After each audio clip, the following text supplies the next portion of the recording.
Bonjour mes amis, comme vous pouvez le voir, je suis toujours en liberté. Alors écoutez, mon avocat m'a appelé hier, après vérification, donc aussi bien à la 17e chambre correctionnelle qu'à Nanterre, et que sur le plan national, il n'y a pas de mandat d'arrêt contre moi.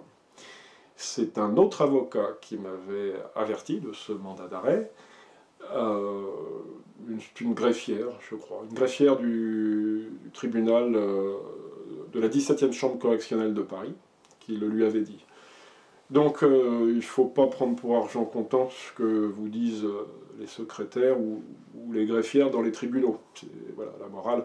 Mais il y a toujours, effectivement, cette peine de 3 ans de prison ferme, au minimum, qui est suspendue au-dessus de ma tête, puisque je pense que dans un avenir rapproché, je vais avoir les dates de mes procès en appel.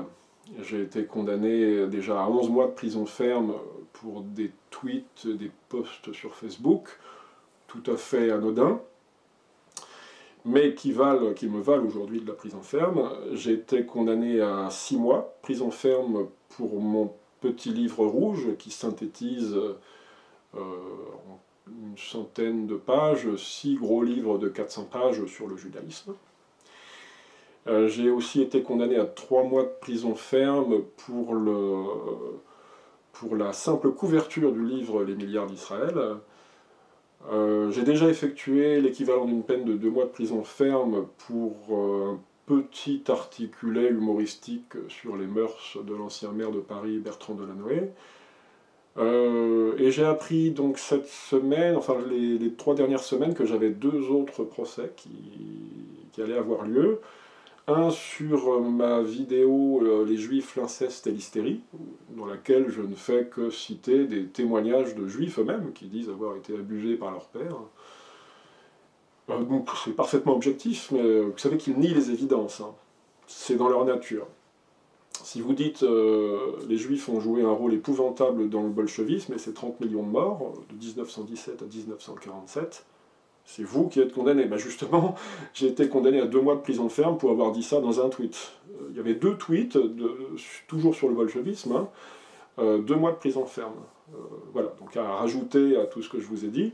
Donc on arrive à plus de 2 ans de prison ferme, et les 2 procès dont je vous parle là, qui vont se surajouter à cela, sachant qu'aujourd'hui, ils me mettent systématiquement au minimum 6 mois de prison ferme dans les gencives. C'est comme ça que ça se passe. Donc il y avait cette vidéo, Les Juifs, l'inceste et l'hystérie, et puis un montage photo aussi, j'ai appris ça cette semaine, un montage photo que j'ai partagé sur Twitter, c'est-à-dire que j'ai appuyé sur le bouton partage, pouf, et ça va me coûter 6 mois de prison ferme. Alors c'est un montage photo concernant la Deuxième Guerre mondiale. Donc moi je ne parle jamais de Deuxième Guerre mondiale, mais je vais être condamné pour apologie de crimes contre l'humanité ou quelque chose comme ça. Donc c'est clair, ils font ce qu'ils veulent. Ils font ce qu'ils veulent. Ils font taire les gens qui leur déplaisent. Tiens, lui, tu vas me le réduire à néant. Lui, tu vas lui briser, on va lui briser sa vie familiale. On va le foutre en tôle, on va le réduire à néant. On va lui briser sa vie professionnelle, on va le concasser. Alors ils sont comme ça, c'est dans leur nature. Puis ensuite ils se réjouissent bruyamment en disant que ce que pensent leurs adversaires, ce ne sont pas des opinions, ce sont des délits. L'antisémitisme, vous savez, n'est pas une opinion, c'est pas une réalité, c'est pas un fait, ce n'est pas démontrable, ce n'est pas justifiable, c'est juste un délit, c'est-à-dire on a le pouvoir, tu fermes ta gueule, on te met en tôle. Tu es écrivain, réalisateur, c'est pas grave, on te met en tôle. Pour Alain Soral, il se passe la même chose, hein. Je vois aussi que pour Henri de Lesquen, il est condamné pour des choses tout à fait insignifiantes, mais on n'est pas les seuls. Enfin, dans une autre vidéo, j'ai montré quand même que c'était vraiment l'antijudaïsme aujourd'hui qui était le plus réprimé par la loi et par le pouvoir. Mais disons que la contestation, de toute manière, la contestation de l'immigration et de la société multiculturelle, c'est aussi condamné par le pouvoir. C'est moins lourdement condamné, certes, mais c'est aussi condamné. Donc tout ce qui est français, tout ce qui est européen, tout ce qui veut défendre l'identité de la France, est aujourd'hui passible de poursuites devant les tribunaux, sachant donc, je le répète, que l'antijudaïsme, c'est-à-dire s'en prendre à certains Français, ou pas Français d'ailleurs, qui peuvent peut-être avoir un certain pouvoir dans notre pays, c'est le crime des crimes. Donc voilà, ça vous vaut aujourd'hui de la prison ferme, que vous soyez quelqu'un de très connu, quelqu'un de très diplômé, quelqu'un qui a écrit des livres, que ce soit Soral, Henri de Lesquen, moi-même, nous sommes condamnés. Ensuite, je vous dis, ceux qui critiquent l'islamisation de la société sont aussi condamnés, mais moins lourdement.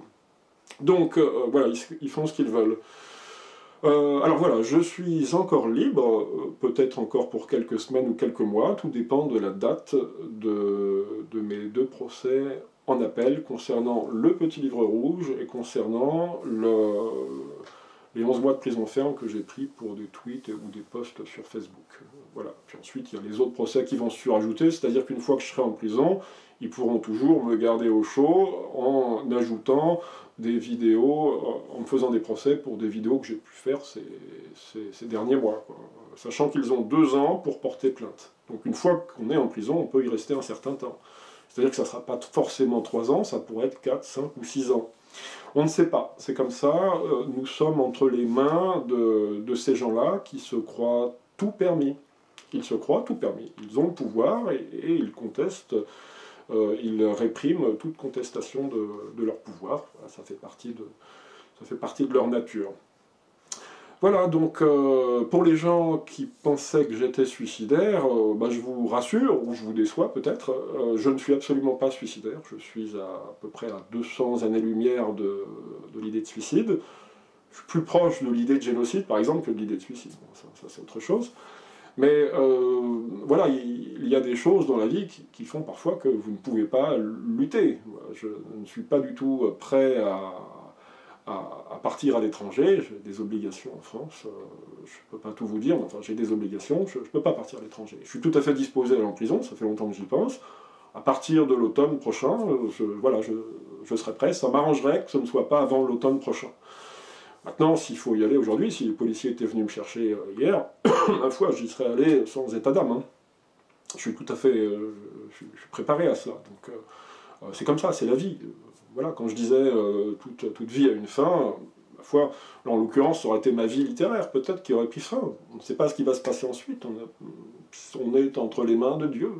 Il n'y a que Dieu qui puisse savoir ce qui peut se passer, ce qui va se passer. Voilà. En tout cas, moi j'ai confiance dans l'avenir. Je sais que nos adversaires, les gens qui minent notre société, vont une fois de plus se retrouver à leur place naturelle, c'est-à-dire tout en bas de l'échelle.